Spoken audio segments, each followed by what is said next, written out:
right, I'm going to do a quick welcome as people are coming in. My name is Nicole Worshauer. I'm the head of community marketing over at Trusted Health. If you're not familiar, Trusted is the go-to resource for nurses, for the modern nurse. We do everything from place nurses in assignments, travel assignments across the country. We also just have a wealth of career resources, from events to blog articles. We have a podcast and obviously virtual events, which you all are here today. So thank you so much for joining us. And as you probably know, this week we are super thrilled to partner with the lovely people from Outdoor Voices to share what you're part of, which is Nurses First, the Wellness Series. It's a week-long virtual event series. And for those who are unfamiliar with Outdoor Voices, they are an activewear brand based in Austin. They are on a mission to get the world moving by doing things. I love their stuff. It's so good. They believe that moving is winning and that endorphins make you happy. So you can check out more at outdoorvoices.com, or you can find them on all the lovely social channels, including Instagram at Outdoor Voices. So we have a really amazing week ahead. We're supporting you amazing nurses in all areas of wellness, from physical fitness to mental wellness. And today is all about healthy snack prep. And it's, as said, I wish I had smell-o-vision because Joy has some wonderful things up her sleeves, up her exercise dress. But you'll get some really good power snacks today, and we will send the recipes out in an email wrap-up in the next coming days, so keep an eye out for that. And without further ado, I'm really pleased and honored to introduce Joy Bauer, and I will stop sharing and I will give it over to Joy. Hi guys, it is so great to be here for a number of reasons. First, I'm like a huge fan of Outdoor Voices, and I am sporting one of their, this is like a workout dress. I don't know if you could see it. Oh, you sort of can. And they're sneakers from head to toe. So I'm a huge fan, and I'm always up for collaborating with them. Madly in love with their messaging. It's just such a comfortable partnership and fit. But when they asked me to do something for you all, it was certainly near and dear to my heart. You're always our health heroes, right? Being supportive, compassionate, approachable, truly the bridge between the patients and the doctors. And nowadays, oh my goodness, you are it. So for me to feel that there's some very, very small way that I might be able to help you all really makes my heart sing. And so what I thought I would do is, first I'm going to show you a few do-it-yourself, easy, snappy, delicious, energizing snack ideas that you can make at home. A lot of them are really fun to do with kids if you have kids, but they're also toteable, and they're fuss-free. And for just a little bit of effort, you get a huge health payoff, but also palate payoff as well. And I think most importantly, I want to save time at the end to answer all of your questions. So any of your health questions in the food and nutrition space or fitness space, like, bring them on. So I'm going to try to do my best to get through, I mean, a pretty ambitious amount of snacks. And it was already mentioned, you guys are going to get all of the recipes and the links. So don't worry about memorizing anything and jotting things down. You'll have everything afterwards. But I do wish that you could smell some of the stuff, because my kitchen smells amazing. And so without further ado, I'm going to jump into our first snack. And as questions come up, definitely jot them down or submit them so you don't forget them afterwards, because I really want you all to be able to leave feeling empowered and with some of the answers that, you know, might be wandering around in your head. So when it comes to snacks, the first thing I want to do before I jump into some of the prep work is define what I think is the ultimate energizing snack. And really, it would accomplish three things. One is it would be made with wholesome ingredients, ingredients that shower your body with vitamins and minerals or antioxidants. In the perfect world, provide either protein or fiber, because that's going to help to steady your blood sugars and it's going to give you some staying power. From a weight perspective, because so many people are worrying about either maintaining a healthy weight or losing a few pounds, especially bouncing back after quarantine. And you guys have not really had a quarantine. You've been out there on the front lines, but I'm sure there's, you know, a lot of nibbling and lack of time to really care about your own well-being. So that's another reason I'm really happy to do this. So when it comes to a weight maintenance standpoint, really the sweet range for snacks calorically would be anywhere from about 200 to about 250-ish calories. And again, those are in between meal snacks. If you're one of these grazers and you're eating multiple snacks instead of having meals, that's a different scenario altogether, and you absolutely have some wiggle room. But I think the third piece is probably the most important. When it comes to snacking, your snacks have to make you happy. Your snacks have to make you say, that is truly delicious. That hits the spot. Because if it doesn't, and you feel like you're compromising or you're depriving yourself of what you really want, I mean, let's face it, it's not going to do the trick. It's not going to be energizing. It's not going to be satisfying or sustainable. And chances are you're going to be hitting a vending machine or a convenience shop and picking up something else afterwards. So the snacks that we're going to go over today sort of accomplish all of the things that we just went over. They check every single box. And I'm going to start with a do-it-yourself trail mix, because I think it's one of the easiest things that you can make, and it's very versatile.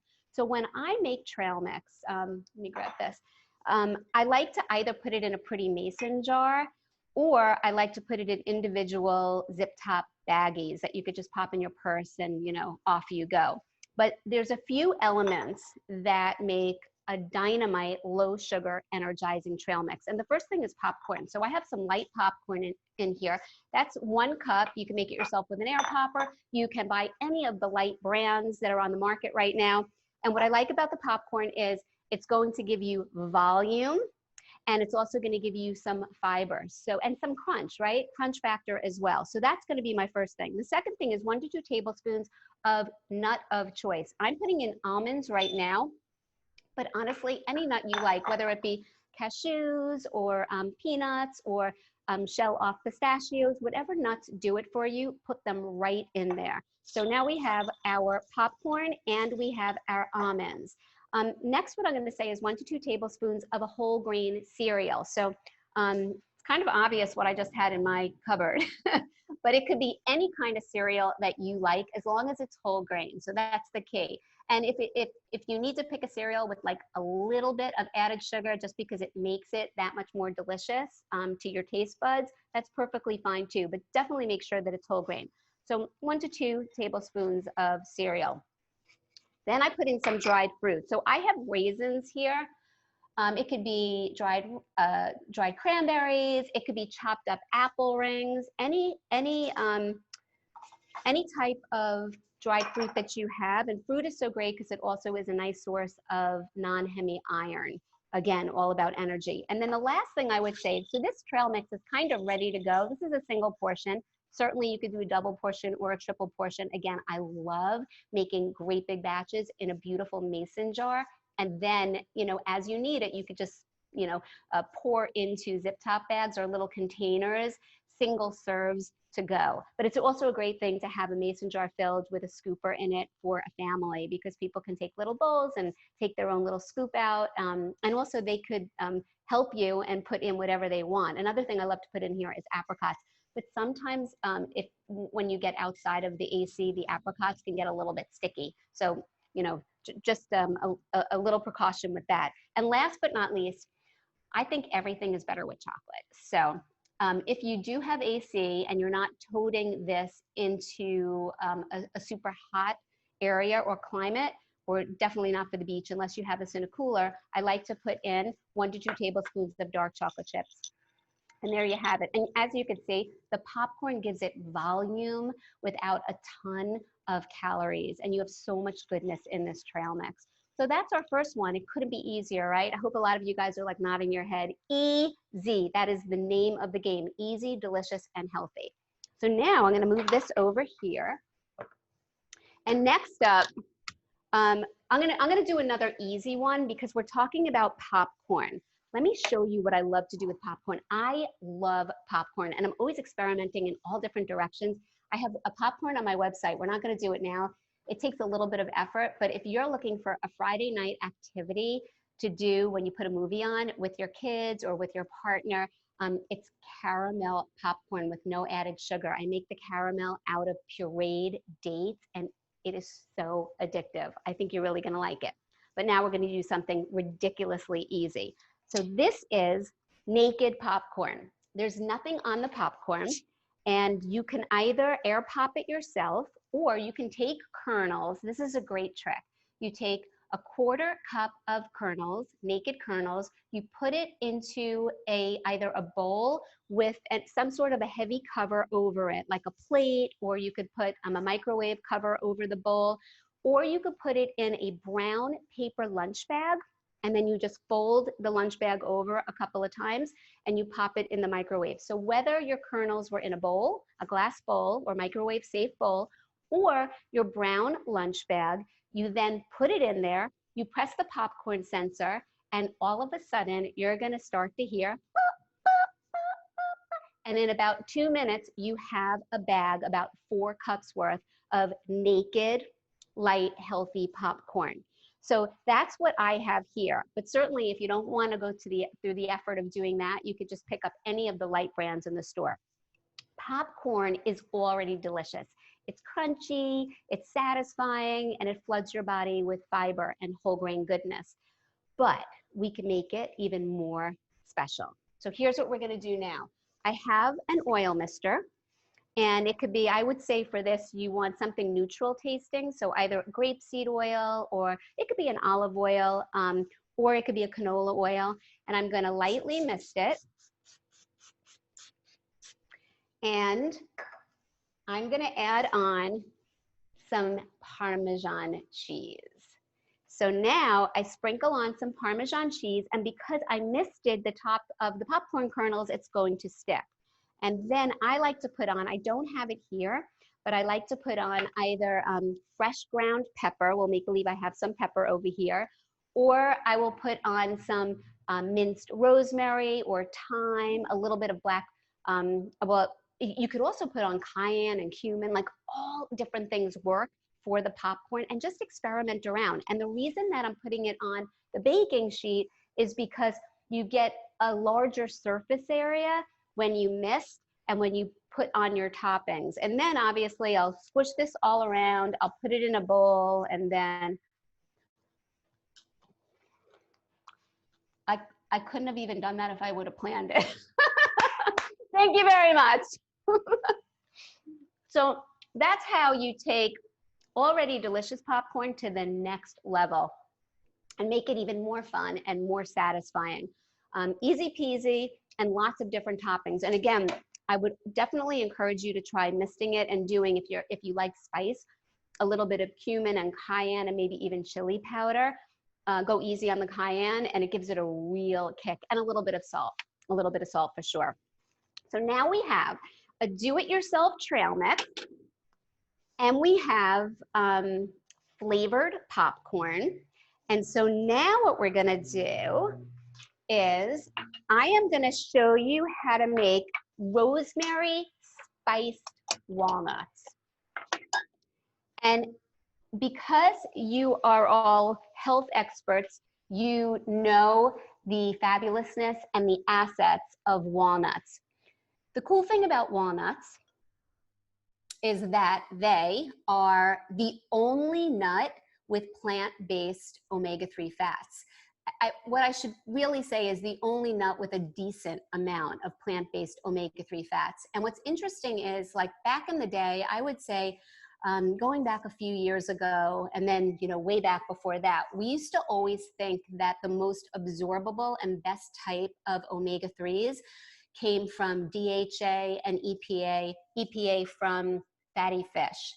But we now know that the plant-based type, called ALA, is also highly absorbable by the body, and omega-3s help to aid in digestion, they tame inflammation, they can lower triglycerides, and they're super healthy for brain health as well. They help our neurons communicate more effectively. So there's so much great research on omega-3s, and specifically from food sources of omega-3s.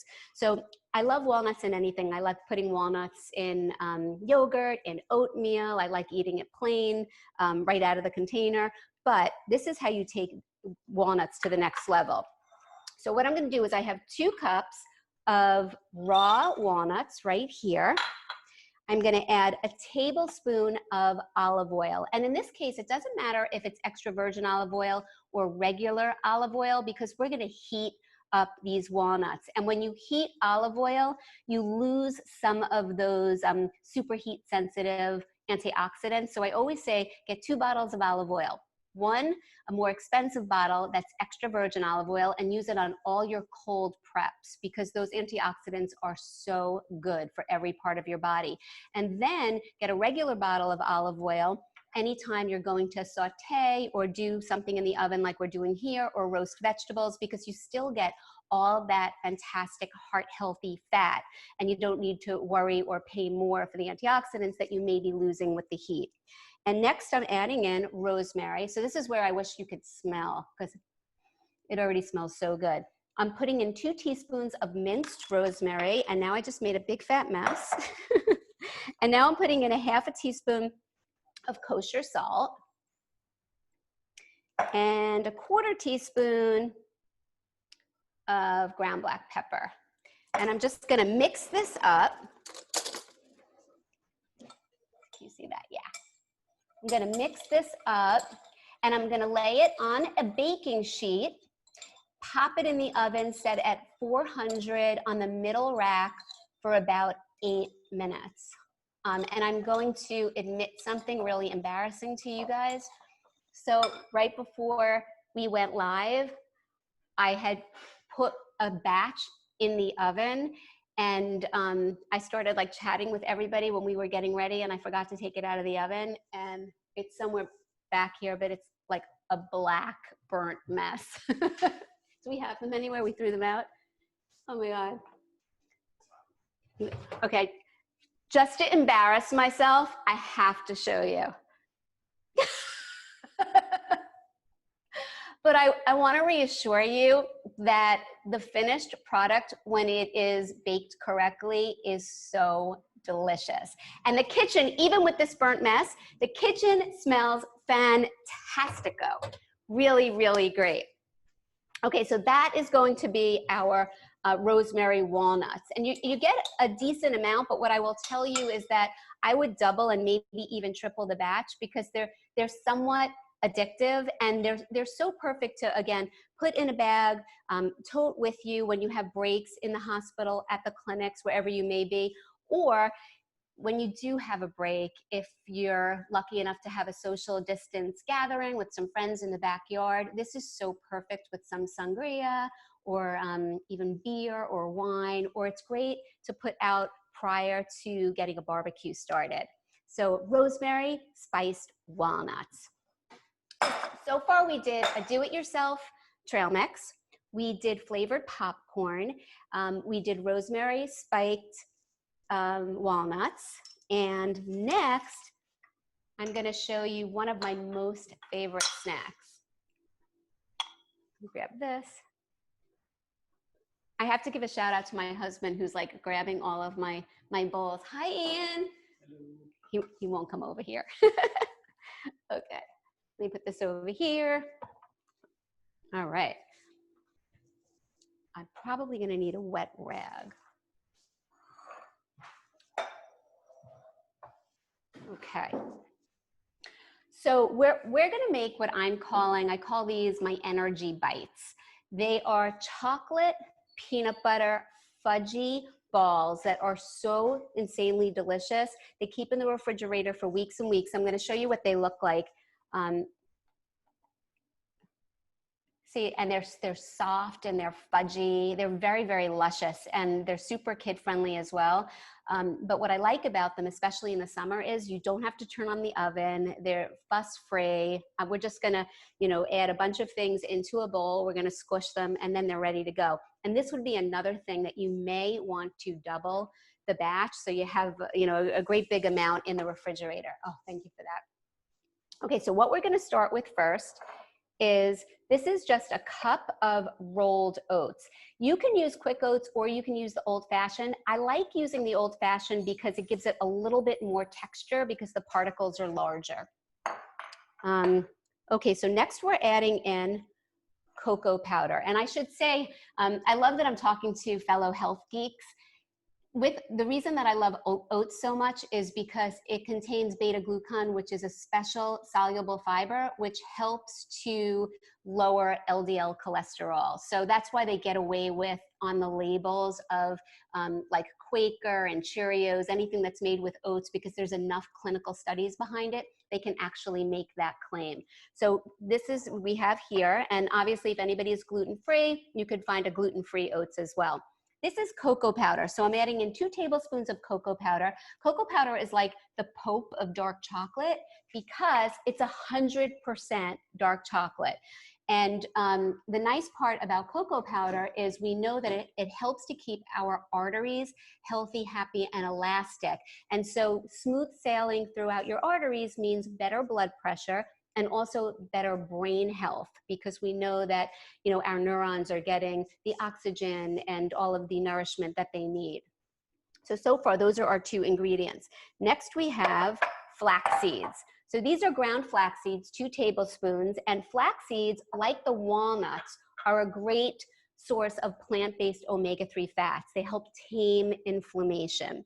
And here we have, this is chia seeds. So now we have our 2 teaspoons of chia seeds. With chia seeds, you don't have to grind them up because they're so tiny that our bodies can absorb them. And again, chia seeds, like the flax seeds, there's a lot of overlap there. Chia seeds have the omega-3 fats. They also have some protein, some fiber, same exact stuff as the flax seeds. But because flax seeds are larger, that's why you always want to grind them up before you put them in smoothies or you work them into oatmeal or muffin batter. Okay, so now we have these 2 things. Next, we're going to add, let me find my kosher salt. Here's my salt. Okay, we're going to add a 1/4 teaspoon of kosher salt. And this is going to be our dry ingredients right here. So I'm going to just mix this up. Now, normally what I would do is I would have a separate bowl for my wet ingredients, but I'm going to go ahead just to save some time, and I'm going to put everything in here because it's going to work beautifully anyway. Okay, so now I'm going to have, so this is my nut butter. So this is 1/2 cup of nut butter plus 2 tablespoons. It sounds like a clunky measurement, but it just works. 1/2 cup plus 2 tablespoons. And what you can do is use peanut butter, use almond butter. If you have nut allergies in the house, you can swap in sunflower seed butter, or you can put in soy nut butter. Any of the butters will work. Cashew butter is lovely. And what I like to do is I mist the bowl with a little bit of oil spray before I measure out my peanut butter because it slides out more seamlessly. The same thing works for honey. You don't get all that stickiness. Now, next I'm going to add in a little bit of vanilla extract because vanilla extract makes everything so yummy. And a little bit of water will make it a little easier for us to stir. And this is our sweetener. So I'm using maple syrup, and you'll see this makes about 20 to 25 balls. So this is not a lot of sweetener at all for this entire recipe. And I'm going to mix this up. Let's see if you can see me.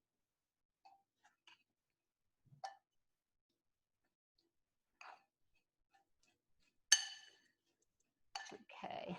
It comes together rather quickly. And if it ends up being a little bit too stiff, that's okay, because all you need to do is add a drop more water. Here we go. And I don't know if you guys can see, but I have chocolate chips on deck, and that's going to be eater's choice. You can put the chocolate chips in or you can leave them out. But even if you leave them in, guys, each one of these little energy bites, it's only 60 calories and it is packed with goodness. And I'm using dark chocolate chips anyway. So here I'm going to put my chocolate chips in. Here they go. I like the mini ones better, but I didn't have them in my house. So I'm going to put in regular. I only added 2 tablespoons. I'm going to put this down because I'm going to show you how I roll them. Okay. And you'll see why this could be a fun activity with kids too. Put some good music on in the background. And then all you're going to do, let me get a plate.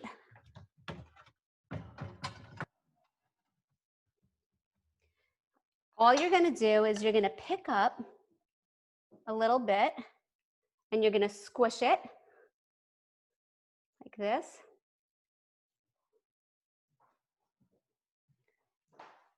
And there you have it. And right now it's like super fudgy and indulgent, but if you like it a little bit stiffer, all you have to do is you pop them right into the refrigerator.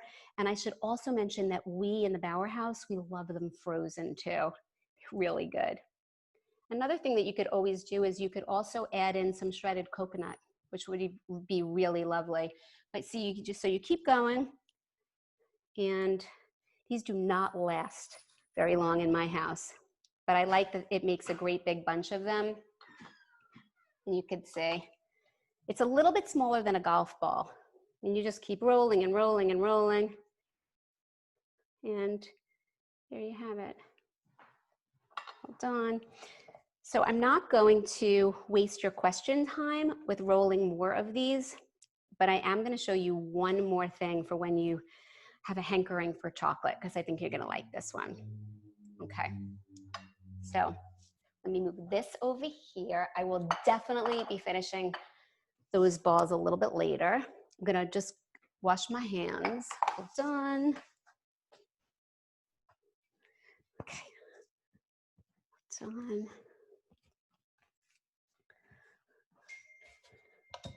Okay, let me put this over here. I hope you guys have a load of questions for me. And I think you're gonna like this one. So when you are craving chocolate and your sweet tooth is just raging, feed me, all you need to do is take fresh raspberries, which fortunately we can get right now. So this is the one thing that won't really work with frozen raspberries because they get a little bit too mushy when you defrost them. But a fresh raspberry, and you take a dark chocolate chip and you put it right in that little compartment. It's almost like raspberries were made to be stuffed with chocolate, don't you think? I think so. So you can have a whole big plate filled with these. And what's great is you get like that fruity, sweet, juicy bite perfectly coupled with that indulgent chocolatey fix. It's so good. It's the easiest thing in the world to make.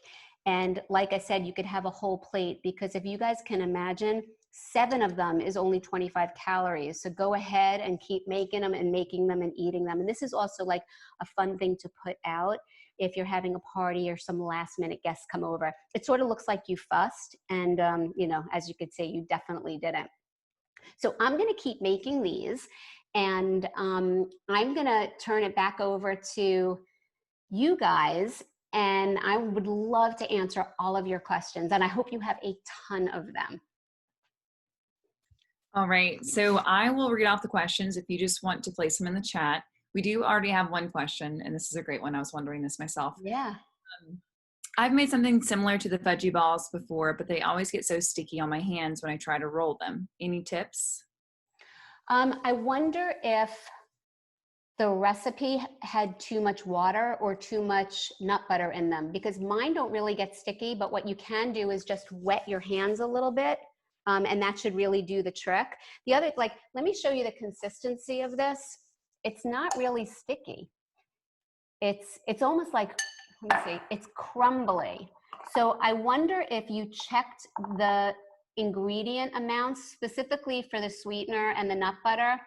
There might have been a little bit more honey or maple syrup in the version that you made, and maybe that's why that's happening. But I think that if you just see, like, it doesn't really stick. I mean, my hands are certainly not clean after I do this, but I'm going to show you what my hands look like. So it may just be the amounts, but I'm going to say this, try this one, and then definitely let me know how it works out. You could do it on Instagram. I'm at Joy Bauer, B-A-U-E-R, or you could do it on Facebook. And on Facebook, I'm at L Bauer. And if you have any difficulty with it, I'm going to help you figure out what went wrong, because I definitely want you to have success with this. Thanks, Joy. Another question we have is, how long will they keep in the fridge? Weeks. They will keep weeks in the fridge. They will keep more than weeks in the freezer. Yeah, but I don't like the ones that I have over here. You could tell I made this with a different cocoa powder that was darker, but I think that these have been in for 3 weeks. And the only reason that they were in for 3 weeks, to be honest with you, is because I found them when I was cleaning out my refrigerator before. Otherwise, they're front and center and we end up going through them. But they'll last a decent amount of time. Because think about it, like what's in it? There's nothing in it that you really need to worry about. And I just love the fact that you don't have to put the oven on. That's awesome. I'm definitely going to make those. Yeah.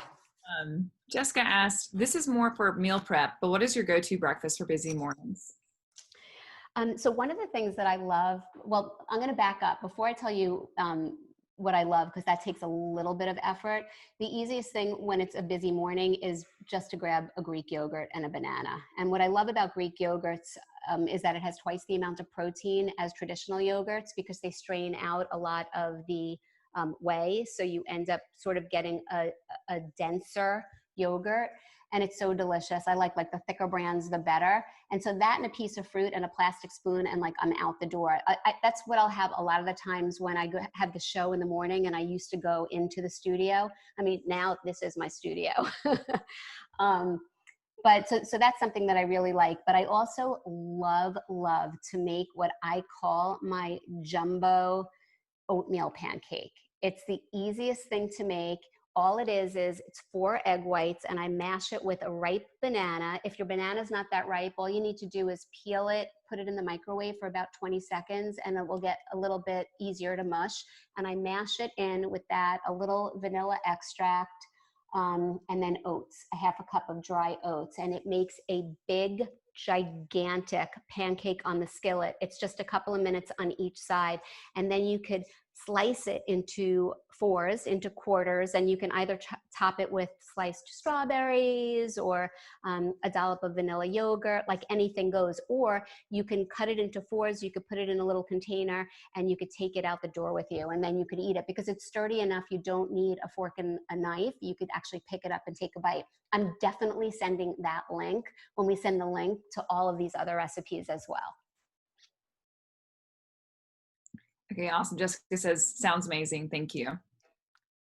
Looks like we're still waiting on a few more questions. You know what? I actually get a lot of questions, like the same questions over and over again. And I can tell you some questions that I've been getting to see if anybody else can relate. So like one of the questions that I get a lot recently is, you know, after feeling like I've been in quarantine. So for you guys, I would say like on the front lines for so many months and not putting my own health and my diet front and center.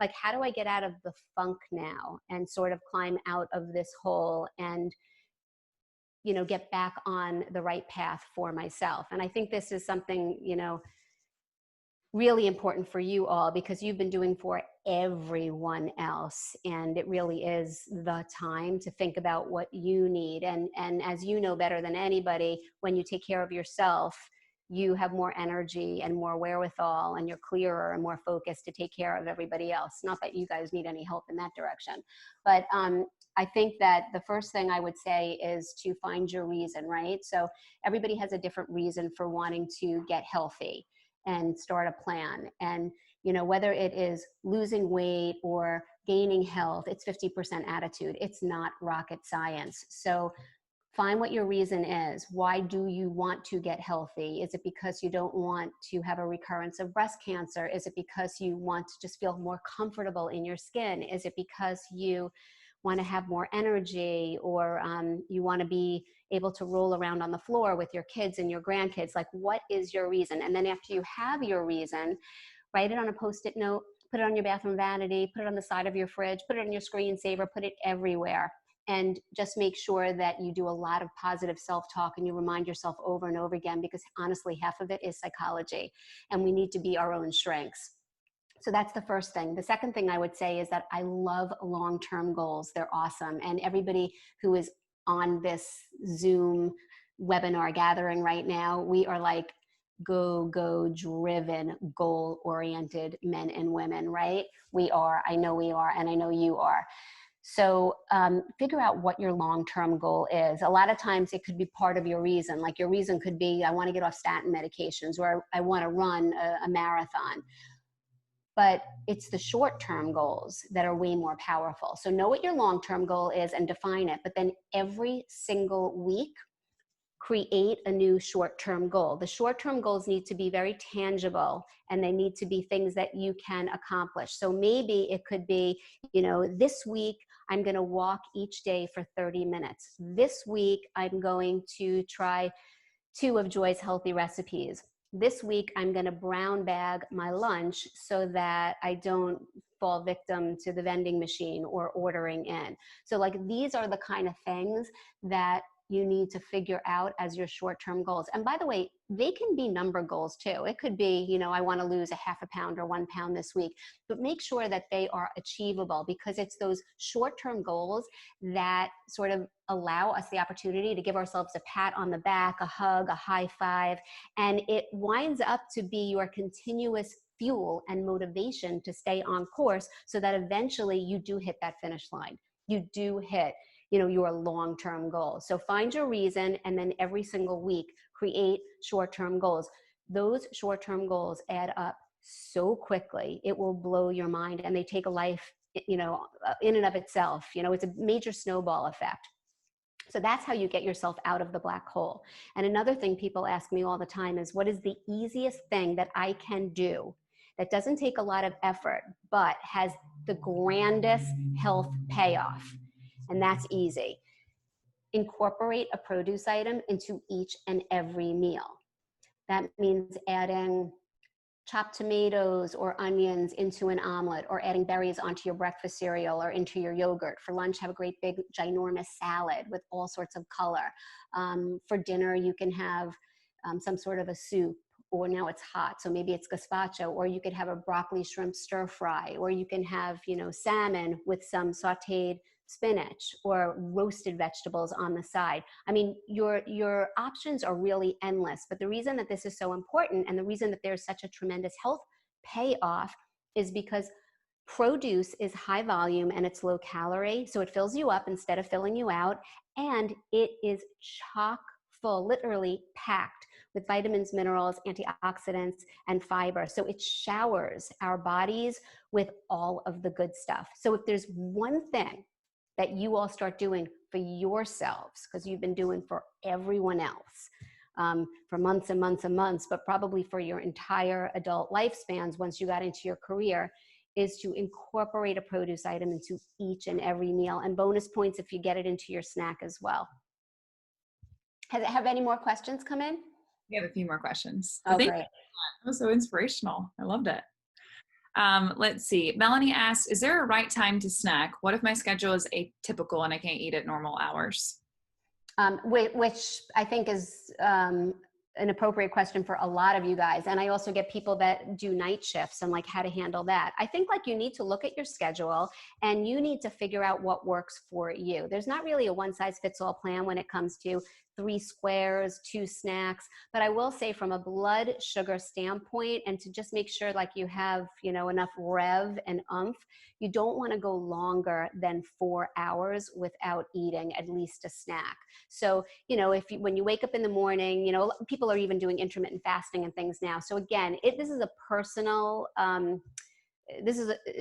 decision, and I think you have to go by how your body feels. Clearly, if you start to feel lethargic or lightheaded, and you've drank enough water, you need a snack for sure. But I would say, no more than 4 hours between meals for your snack. On the other hand, if you feel energized and you feel like you don't need it and you're totally fine like that, that's okay as well.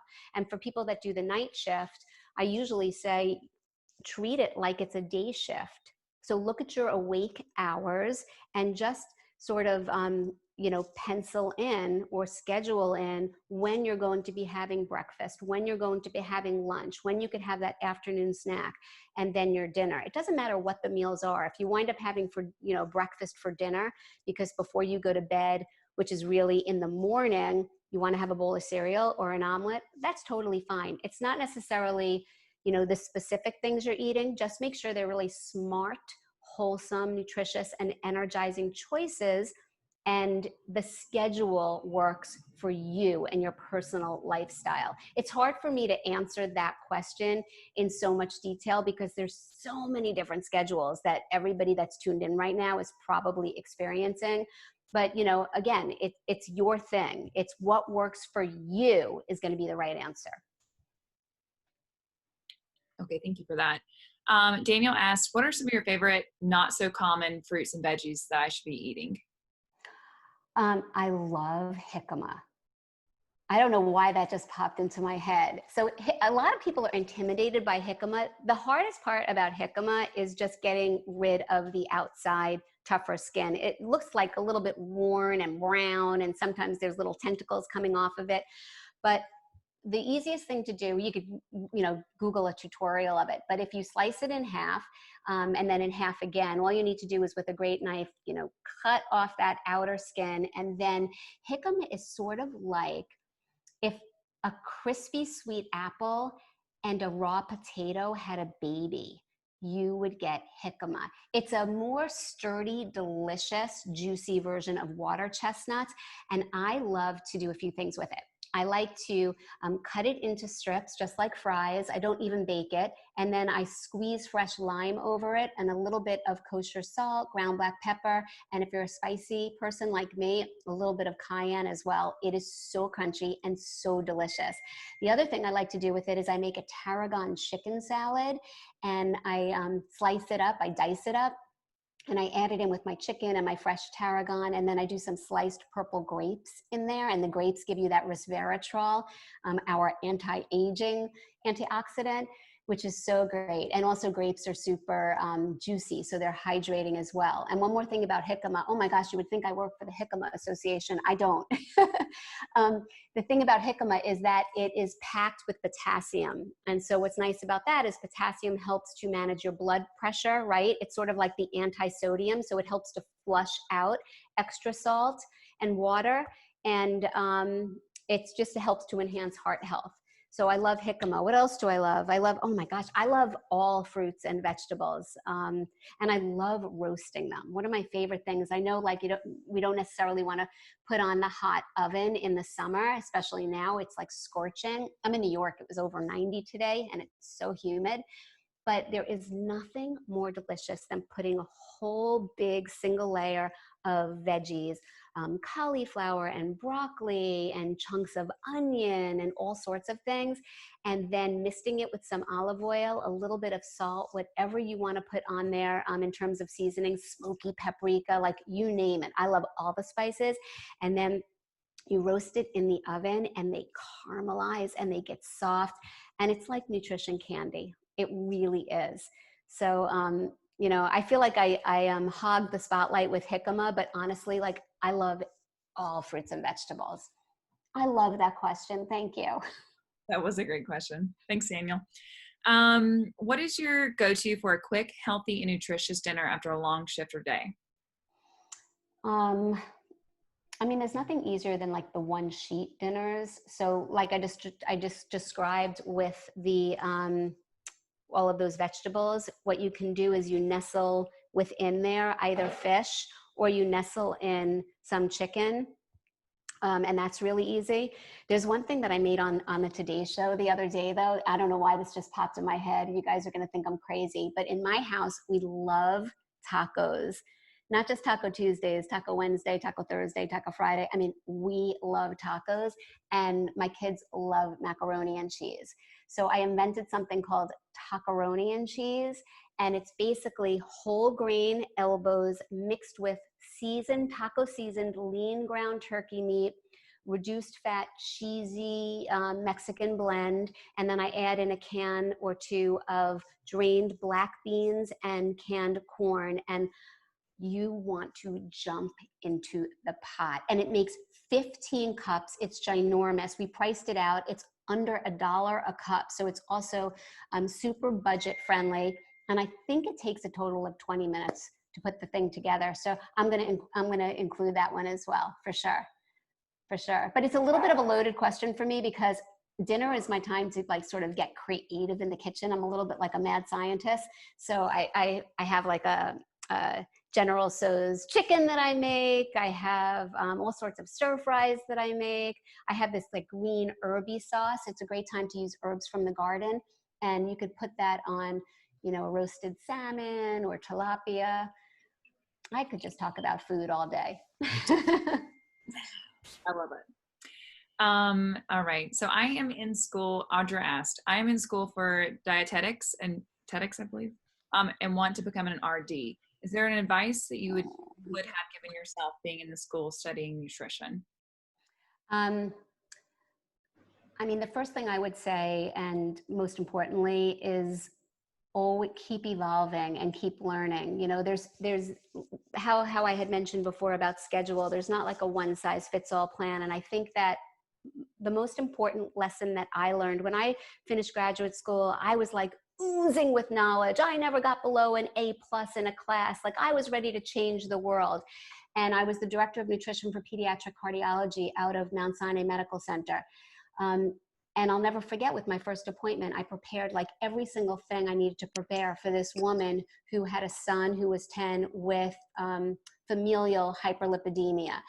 And, you know, when she left, I sort of fantasized about her coming back and the appointment, and she was going to bless me for being the magician that I was. And she could feel that his numbers were going down, and she lost a few pounds, and her husband is happy, and everybody loves the food.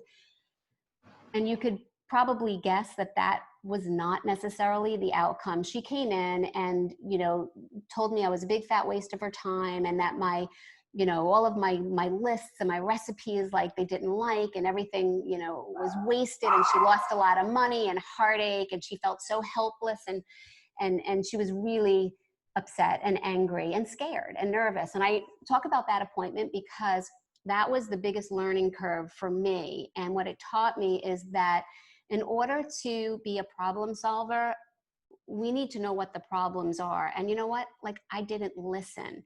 And she taught me, that mother taught me, that the way for me to be an impactful communicator was to do way more listening than talking. So just listen to people, be flexible, don't get stuck on, you know, my way or the highway, because there's a lot of different ways to get to the finish line, and you're going to need a lot of tricks up your sleeve. And the other thing I will tell you, this is just as important as that, is when you're out at a dinner party and somebody asks you what you do for a living, lie. Say anything other than dietitian, because they will want to tell you about their diet and their allergies and their ailments for the rest of that party. So figure out what you're going to say. I think we do the same thing as nurses. Yes. I was thinking, as that just came out of my mouth, I was thinking the same thing. They want to tell you about their ailments, and they want you to diagnose them. So many photos from family members. I'm like, no. At least it's family members, you know. At the parties, it's strangers. That's so true. Let's see.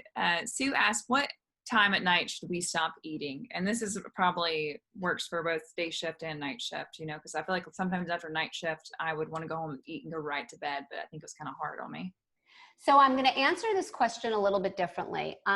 I think that there's a lot of interesting research right now on intermittent fasting. And while I'm not an extremist, and while I would never tell anybody to do any of these more radical ones, like, you know, 8 hours eating and 16 hours fasting, I do think from a medical perspective and from a psychological perspective, it's really great to give yourself a 12-hour eating window. So 12 hours eating and 12 hours not eating. So think about when you wake up and when you go to bed, and then just you could fill in the details from there. So if you have breakfast at 8 o'clock in the morning, I would say really try to close down that kitchen by 8 o'clock at night.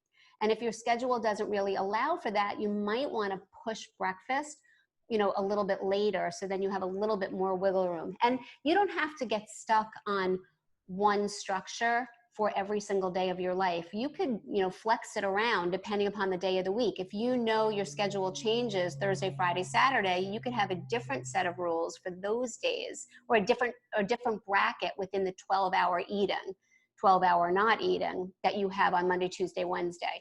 And also, like, you know, you go out for dinner with friends probably occasionally. during the week. On those days, you might linger more at the restaurant. You might have, a second cocktail, and it may bleed into, 11 o'clock. So if that's the case, you want to make sure that morning you push your breakfast a little bit later. I really do like the 12-12. I think that, maybe perhaps it could benefit us from a physiological marker standpoint, but I know it helps to benefit us from a psychological standpoint, because so many of us, especially we work so hard, we tend to fall in this pattern of like dating food late at night, right? After you finally unwind, and what do? We're back and forth to that kitchen 100 times. We're checking emails, then we're back in the kitchen. Watching something on TV, then we're back in the cupboard. So if you have some sort of a structure and a hard stop, I think it's really helpful from a head standpoint. Absolutely. That's great advice. Isabel asked, how do you make General Tso's without a high sugar content? Oh, I'm going to send it to you. I don't add any sugar into it, but what I do is it's a combination of 100% pineapple juice and some reduced sodium soy sauce, and I reduce it. So it thickens it up. It is so glazy and so like sweet and tangy. I think you're really gonna like it. You guys take notes so I know which recipe links I'm gonna send over afterwards. You need that recipe. If you guys make the recipes, please tag me. I get so excited when I see that people have made the recipes. So remember, like, again, Instagram is at Joy Bauer, JoyBauer, and Facebook, and that's Twitter also. And Facebook is at Joy L Bauer, JoyLBauer. And also, guys, every day, sometimes multiple times a day. Voices nutritional video, and I may find our new. I believe someone's not muted. I'm gonna mute you. Oh, okay. Oh, I thought it was a question. But what I was going to say is that I multiple times a day, I post recipes with links, like all new different recipes. I made like a really delicious mango ices the other day. What did I do yesterday? I can't even remember, like they all tend to blend, but I do everything from breakfast to lunches to dinner entrees, loads of desserts. I do superfood cocktails. I have a watermelon margarita that's really good. And we deserve watermelon margaritas and blackberry margaritas. Yeah, I think our next one should be like a cocktail happy hour. What do you think? I'm all for that. Awesome. Everybody could show up with their energy balls. Where did my energy? Oh, here they are. We could do superfood cocktails and energy bites. I love it. I think that sounds like a nurse's meal in a nutshell. Let's see. So do you recommend adding protein powder for the snack balls? I don't. Sometimes the protein powder makes it taste a little medicine-y, like that powdery fake taste. And I mean, you don't need it unless there's a reason why you think you need more protein. So the way that everybody could figure out how much protein they need is, in general, you take your body weight and half it. That's the amount of grams that you need each and every day. And it's very, very simple to get that. Really simple. And while we're talking about calculations, the easiest way for you guys to figure out also how much water you need on a daily basis, you take your weight and slice it in half, and that's the amount of water ounces. So it's either the protein grams that you need or the water ounces that you need each and every day. And by the way, it could be water, flat water. It could be, I'm obsessed with LaCroix. And full disclosure, I actually work with the company because I love them so much. But any of the sparkling waters like LaCroix, there's no sodium, there's no sugar, there's no calories. That counts towards your water allowance as well. And you guys are going to love me when I say this. Coffee and tea counts towards your hydration water allotment as well. So. Perfect. I know. I love saying that. Yeah, I drink so much coffee throughout the day as well. So does anyone else have any questions? Feel free to put them in the chat. We probably have time for just like 2 more. I do have one question because I used to work all my shifts back to back. Sometimes I even did 6 shifts in a row. So do you have any recommendations for recipes that are good, that will stay good throughout like a pretty long work week? Yes, for sure. It's almost like packing for the beach, right? The first thing I would say is like definitely invest in a cute toteable cooler. something, you know, that is squishy that could fit in a locker, that doesn't take up a lot of room. But, you know, you can certainly, if you have something like that and you have the luxury of refrigeration, I would say you could put yogurts in there and hummus and all sorts of cherry tomatoes and baby carrots and pepper sticks. Peanut butter sandwiches are great on whole grain bread. They're so easy. And if you guys are extra motivated, I have a really good no sugar added jam that I make with chia seeds and frozen fruit. It's very, very easy. It's a cherry jam. I have a bunch of different flavors. We could send that over to you as well. And then you have this like luscious peanut butter sandwich that doesn't even need refrigeration on whole grain bread that you could eat relatively quickly. And I'm like a big proponent of cooking it once and eating it twice or 3 times. So if you put the effort in over the weekend on your days off, I love slow cooker recipes also, and I like to double them. You can then have all of these leftovers. And I also love creating like a healthy takeout restaurant in my freezer. So basically what I do is I'll cook once or twice a week in quantity. And then I have these great single portion containers, and I'll put my extra food in the containers. Really important, make sure that you date them and title what exactly the contents is and what the recipe is, so that you don't end up with a lot of mystery ingredients in your freezer and then you end up throwing them out. Been there, done it. And suddenly you have all of these amazing things in your freezer that you can either microwave when you get to work, or you can thaw out and, you know, you could bring in your cooler. And another thing that you could do is you could make things like that Tarragon chicken salad that I was telling you about. There's my whole sort of brand or mission is to make things that feel and taste indulgent and sort of fancy and sophisticated, but do not take a lot of time or expensive, obscure ingredients to put together. I get it. Like, we all have that schedule and we have too many other things to do versus slaving in the kitchen. You know, I love it, but I know that it's not a passion for everybody. So hopefully you'll be able to utilize some of these recipes. Absolutely. Well, thank you for that. Sure. Yeah, everyone's asking for all the recipes, especially the watermelon margarita. So I've taken them all down, and I will send them to Joy to make sure we didn't miss any of the recipes. Before we go, we'll do the quick giveaway. Joy, thank you so much for sharing your kitchen with us, sharing your recipes. This has been deliciously inspiring. Thank you so much. You are so welcome. I just feel odd that you are thanking me. I just really, again, thank you from the bottom of my heart for all that you guys are doing. And I wish I had a drink, but you know, it's a good health and delicious food and happier days ahead for sure. And they're coming. I know it. Absolutely. Thank you, Joy. And if you're sticking around for a moment, we will do the giveaway from our lovely friends at OV. And thanks to Joy. Bye, guys. Bye, Joy. Bye, Joy.